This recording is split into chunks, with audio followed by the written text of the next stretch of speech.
بسم الله. الحمد لله رب العالمين وبه نستعين على أمور الدنيا والدين وصلى الله وسلم وبارك على نبينا محمد وعلى آله وصحبه وسلم.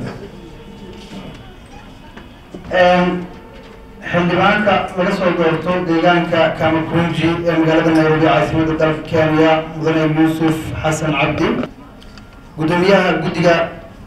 warbaahinta u qaabilsan golaha sharci dejinta ee dowladda federaalka milgaarka ee Soomaaliya mudane Cawad Axmed Casharo xildhibaan ama professor Maxamed Xuseen كودي جنايو أما بلوغي سنة كان وضع كل يلبيه طبنكا أي أحد مركي قدقي قليل دحي وركي من مقعاري جري سجس إلا أساسي بشي سبتمبر سنة كلا وضع كل يساقالك ووقت ووقوكا كدي مركي أنسوكا ردحك الشيء بدون كيولو تاسقار كمداي دالك كبحان سيدو كران حبنا فرابرنا وكتر سنقليه دحي قليل فلن تبعي أما دالك دبدي ساعدان أما سيدو كران مركي عودي يلبقليد مقالة مقدشارة درمي قاركو دالك تلقو مغدان فراقي هلكا كسر بحي مركي لوايه ووضوح وقوله صحفيين تقرفجوكا اي دالك كينيا اي انت بين صحفيين الصوماليات يقصوا من دالك كينيا قال هنا مغالد عاصمة اي نيروبي وعبرا قوة شقا وحي سوسيان انه باهي مادام كان وحي كدب بشي اكتوبر اي سنة كيتيا لبي كل كوبي يطلق اي حالات عصر بشي تاسو لواتركي سنة القدم بي الصوماليا اي كينيا كقب صارناي ودمدا كلا يكويا لبري برطمها افريكا وأهيد مدام أي دلكي كده هو الشيء وحول بخطرنا إيمان كرتونه باهي من حقي حقوق دي علاقين صحفيين الصوماليين إلى الراديو هذا ميرو تالي بدولا يا حال قطعي سيدي بدون كي بريد دحيو الشيغي مسترفوها محمد علمي دورشو تاثير اللو إعلاميين لما صحفيين الصوماليين ذي كسوة القرآن قفل بنا وحق اللي يوم رسول الشر وحسيو جغل عسيو قفتا تميي كدب مكان أركي باهي الجرتا markaan arkay dhibaatooyinka saxafiyiinta haysta markii aan arkay saxafiga Eritrea ka yimid ama kan Rwanda ka yimid ama kan Uganda ka yimid ama kan Tanzania ka yimid ama kan Burundi ka yimid ama kan Ethiopia ka yimid ama kan Eritrea ka yimid markuu dalka yimaado nidaam buu maraa ururada saxafiyiinta caawiya haday CPJ tahay haday IFJ tahay haday Roripec Trust tahay haday tahay RSF ama Reporters Without Borders xiriir bay la sameeyaan si isku duubni wadajir hoggaan loola sameeyo kadibna waxa uu helaa taageero haday noqon lahayd dhinaca caafimaadka haday noqon lahayd dhinaca waxbarashada iyo haday noqon lahayd dhinaca noloshiisa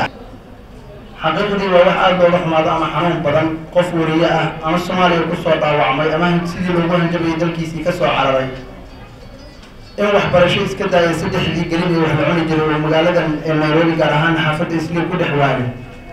laakiin saxafiyiinta kale ee wadamada kale ka yimid ay helaan taageero iyo dhaqaale fiican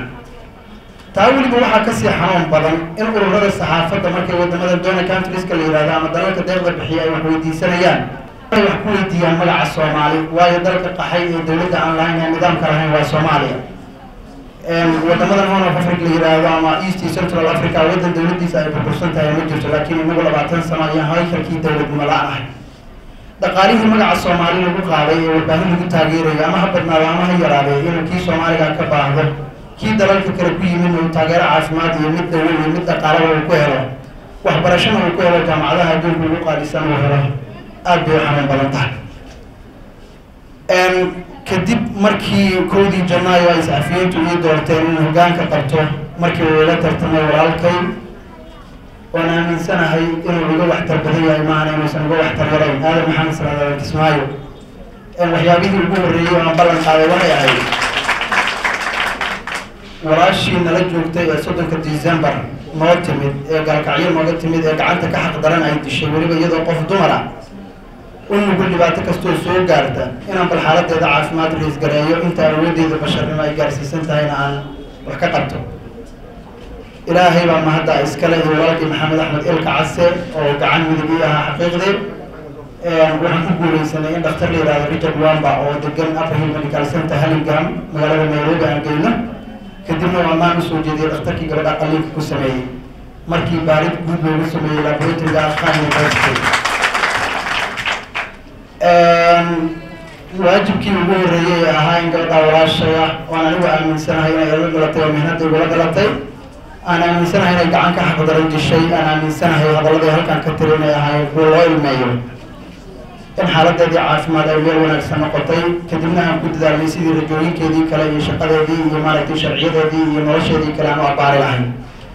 taasoo ay farxad weyn noo noqotay inay si toos oola soo xiriireen ururo fara badan oo caalamiya ay ka mid tahay CPJ Committee to Protect Journalists oo ah urur ama guddi degan magaalada New York ee dalka Maraykanka oo ilaaliya xaqa saxafiyiinta iyo sidoo kale urur kale oo Copenhagen magaalada caasimadda waddanka Denmark oo ah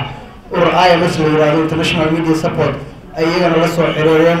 isla markaana saxafiyiintii qurbajooga ahaa ee dalka Kenya ay solidarity ama midnimo walaalnimo sharaf ku dheehan tahay intay u sameeyeen ay gabadha garab istaageen la'aantiina intaasoo dhan ima soo gasheen ballantii labaad ee aan meesha maalintii ka sheegay waxay ahayd haddii la xasuusto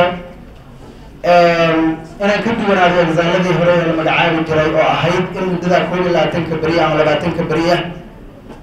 aan ku soo dhiso golo maamul isla markaana wax muuqda oo wax qabad aan qabto waxyaabihii aan ugu horumariyey meesha kolley su-aalihii la weydiiyey xildhibaanadii waxaa dhici karta inaysan nala joogin laakiin bahda saxaafaddu waan is-xasuusanaa waxaan la hadlayaa asxaabtii xilkii dhiibtay waxaan iri website baan samaynayaa oo ururku leeyahay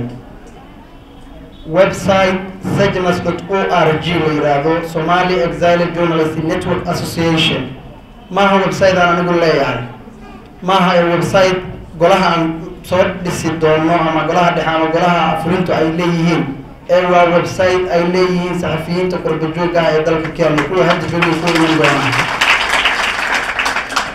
inta markii aan ku guuleysanay mahad ilaahay ka gaadho waxaan sida si kaliya la ugu mahad celinaynaa danjiraha dalka Soomaaliya oo fadhiya dowladda federaalka kumeelgaarka ee Soomaaliya mudane Maxamed Cabdi American oo gacan hagar la'aana loo fidiyey naqaabilay isla markaana lagu taageeray hawshii iyo waxqabadkii aan wadnay intaa markii aan uga gudbo waxaa hubaalay inay maanta tahay maalin aad noogu qiimo weyn kama hadlayo caleemasaarka iyo hoggaanka ururka Tajnas ee waxay qiimo noogu leedahay maalinta saxaafadda Soomaaliyeed oo ahayd maalintii la jideeyay sanadkii 1973 markii la aasaasay wargeyskii xigta October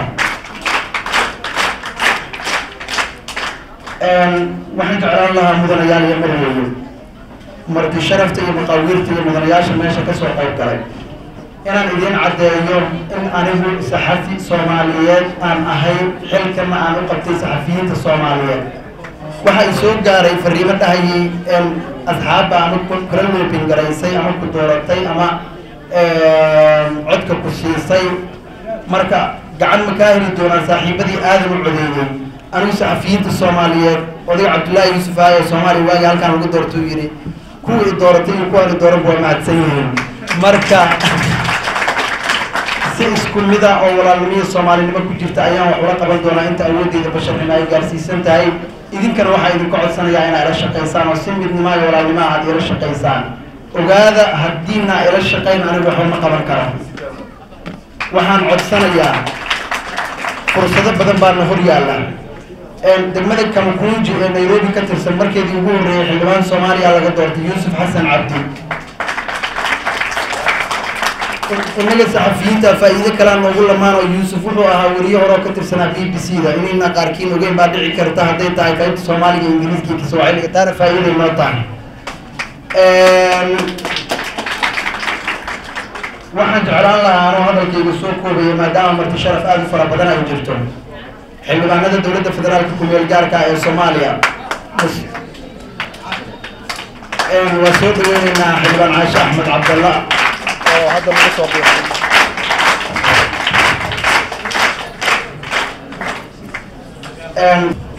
mudanayaal iyo marwooyin maadaama xildhibaanadii mas-uuliyiintu ay soo tarayaan wax rabaa inaan hadalkayga soo koobo xildhibaanada dowladda federaalka kumeelgaarka ee Soomaaliya mas-uuliyiinta maamul goboleedyada saraakiisha kale ee dowladda xildhibaanka laga soo doortay degmada Kamukunji magaalada Nairobi waxaan weydiisanaynaa haddaan nahay saxafiyiinta qurbajooga ee dalka Kenya siday Kenya xaalad adag u gashaa innaguna xaalad adag u galnay wax walba waa suuragal waxaa hadda dhibaato naga haysataa in safety-gii iyo protection-kii ruuxa saxafiga